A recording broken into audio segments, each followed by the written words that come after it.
don't let down your guard until you reach your goal. I this particularly applies specifically to couples and couples therapy. When I'm working with people, uh, with couples who want to get better, they are very dysfunctional. Their communication skills are very poor and dysfunctional. They have default modes of relating and reacting to being criticized or feeling judged or feeling that someone's inconsiderate or unloving. We have all these default modes of reacting and relating to others, and they're dysfunctional. And if you end up in a psychiatrist or therapist's office doing couple therapy, then what it means is that you've got these dysfunctional patterns that aren't working, that you're butting heads with your partner and you're not getting anywhere, and most likely both of you need to change. Oftentimes it is actually just one person who is the problem, and if that one person can change, then the dynamic of the relationship can change.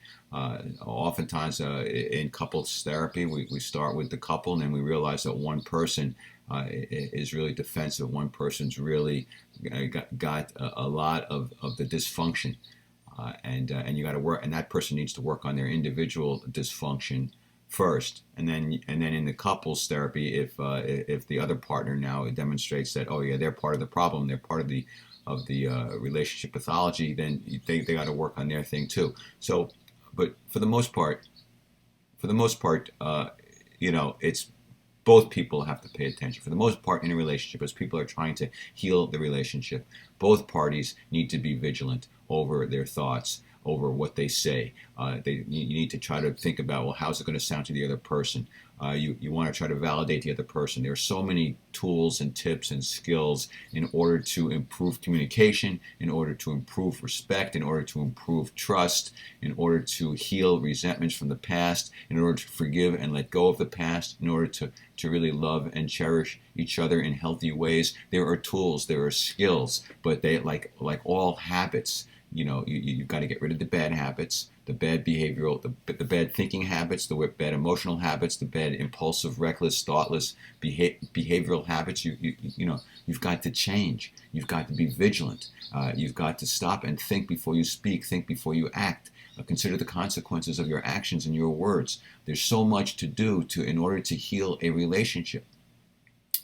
And the problem is, a lot of times people, they start down that road and they start to develop some tools, and the relationship gets better, a little bit better, because now they're starting to be more respectful and courteous and thoughtful and considerate and aware. And then things are getting better, and so then what happens is they forget about it. They kind of slide back into the old pattern. You can't, there's that expression, don't give up before the miracle happens. You can't give up, stop your behaviors and your vigilance until you've actually changed the bad habit into a good habit. You can't stop the full court press, the intensity every day of paying attention, being vigilant, being aware, using your tools, using your forgiveness, your acceptance, your love, your compassion, your generosity, your service to others. You've got to do these things on a daily basis, minute to minute, to change the habit, to change your mind, to imprint in your mind the new way to think and behave and believe and act and love. So people tend to get sloppy and lazy. They've gotten some success. The relationship starts to get a little bit better, and then they drop the ball and they let go. They don't do the routines. They don't do the activities, the exercises, the thought control, the thought changes. They don't do it.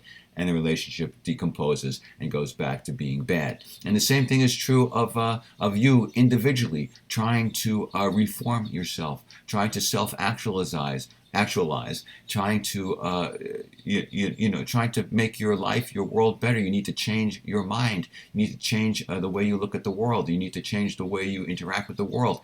Habits, behaviors, practice, reinforcement, persistence. You must do this. And if you initially do this and start to see results, and then you get sloppy and fall back into your old ways of relating, your old ways of behaving, your old ways of thinking, you're not going to get where you want to go. You got to lock in the new habits. You've got to lock them in.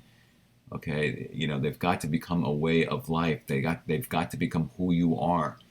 People say, I can't help myself. I can't help it. This is who I am. No, that's who you choose to be.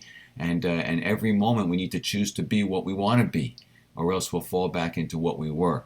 which was dysfunctional and unsatisfying. So in anything, including working on your dreams, working on a career, working on some kind of big scheme or plan for success and prosperity.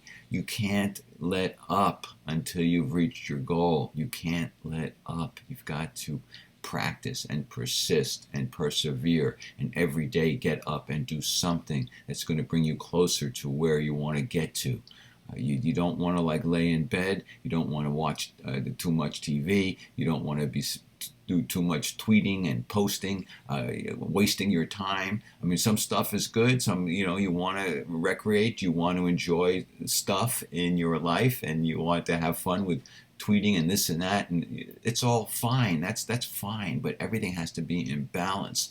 And if you have goals that you want to accomplish, you can spend a lot of time in the frivolous zone, doing stuff that really doesn't matter, that wastes time, that doesn't reform you, that doesn't move you closer to your goals. Pay attention. Be vigilant. Work hard, and don't give up. Don't derail yourself.